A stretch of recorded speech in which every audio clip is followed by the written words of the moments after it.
Aujourd'hui, on plonge dans un sujet qui fait couler beaucoup d'encre et qui suscite pas mal de fantasmes, le monde des traders sur YouTube. On connaît tous l'image, pas vrai? Les voitures de sport, les voyages de rêve, les graphiques qui montent en flèche. Tout ça a l'air si simple, si accessible.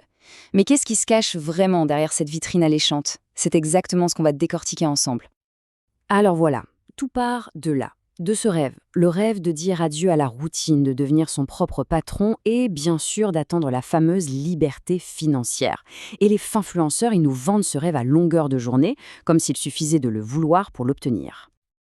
Mais maintenant, il est temps de mettre ce rêve de côté un instant et de regarder la réalité en face, la dure réalité des chiffres.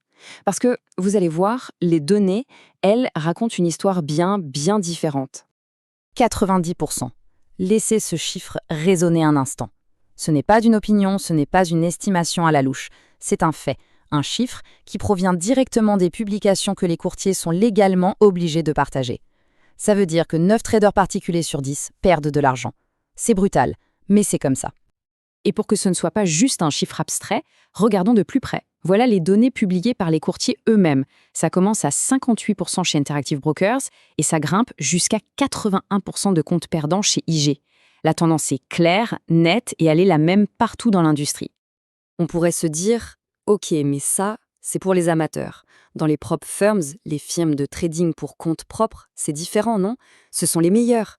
Eh bien, pas vraiment. Une étude massive sur 300 000 comptes a montré que seuls 7% des traders arrivent à se faire payer. Et 60% d'entre eux, ils perdent tout simplement. Et voilà, on a mis le doigt sur le mécanisme fondamental, le fameux biais du survivant. Ce qu'on voit sur YouTube, c'est la toute petite pointe émergée de l'iceberg. Le top du top, peut-être 0,63% des traders qui réussissent.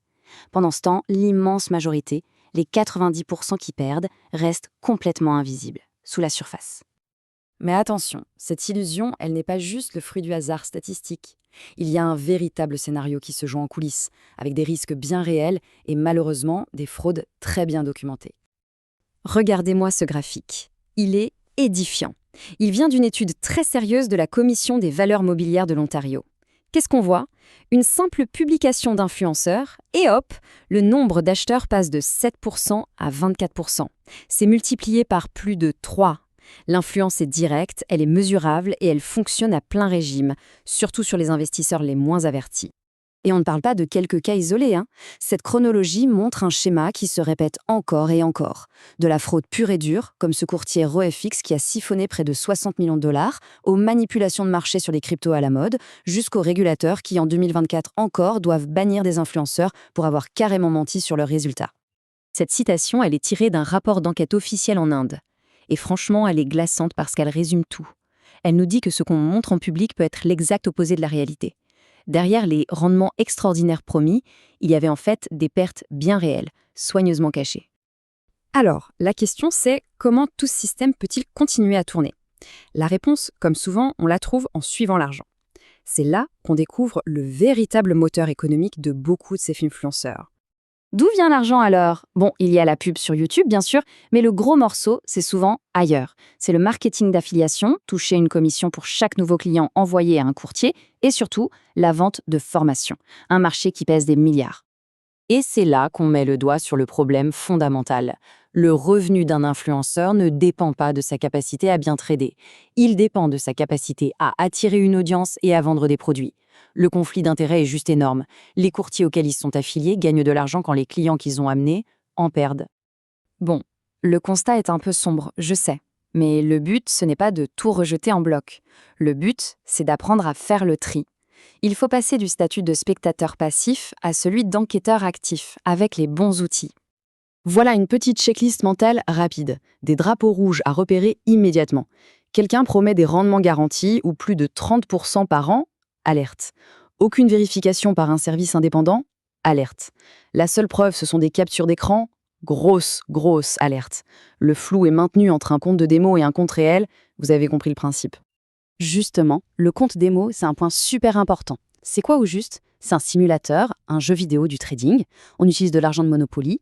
Et surtout, le simulateur ignore tous les petits problèmes du monde réel, comme les retards d'exécution ou le slippage, quand le prix bouge entre le moment où on clique et celui où l'ordre passe.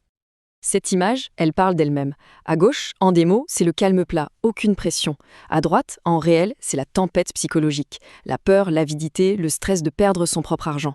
C'est pour ça que des résultats incroyables en démo ne veulent quasiment jamais rien dire une fois qu'on passe aux conditions réelles du marché. Ok, concrètement, comment on fait pour vérifier? Voilà un petit protocole simple qui prend même pas 30 minutes. Ça commence par une recherche Google de base. Ça peut déjà révéler pas mal de choses. Ensuite, l'étape essentielle, chercher un historique vérifié sur un site comme MyFXBook. On peut aussi envoyer un email poli pour demander des relevés. Un refus ou un silence, c'est une réponse en soi. Au final, s'il y a une seule chose à retenir, c'est celle-là. La question ultime, c'est y a-t-il un historique de performance qui a été vérifié par un service tiers et indépendant? Un service comme MyFXBook, il se connecte directement au serveur du courtier. La petite coche verte vérifiée signifie que les chiffres sont réels et n'ont pas été manipulés. C'est la base, c'est le minimum syndical, c'est non négociable. Et pour tout résumer, on a cette matrice. Pensez-y comme un guide de décision rapide. Tout en haut, un trader qui promet la lune sans aucune vérification. Probabilité de fraude de 98%. Action, on ignore et on passe son chemin. Tout en bas, un historique de plus de 10 ans, vérifié par des tiers et une inscription auprès d'un régulateur sérieux. Là, on a peut-être une source crédible à étudier. Et on termine là-dessus avec cette question qui, je pense, change toute la perspective. Après avoir vu les chiffres, les biais, les conflits d'intérêts, la question n'est plus est-ce que je devrais le croire, mais plutôt où sont les preuves? La charge de la preuve ne doit jamais reposer sur le public. Elle doit toujours reposer sur celui qui fait une affirmation extraordinaire.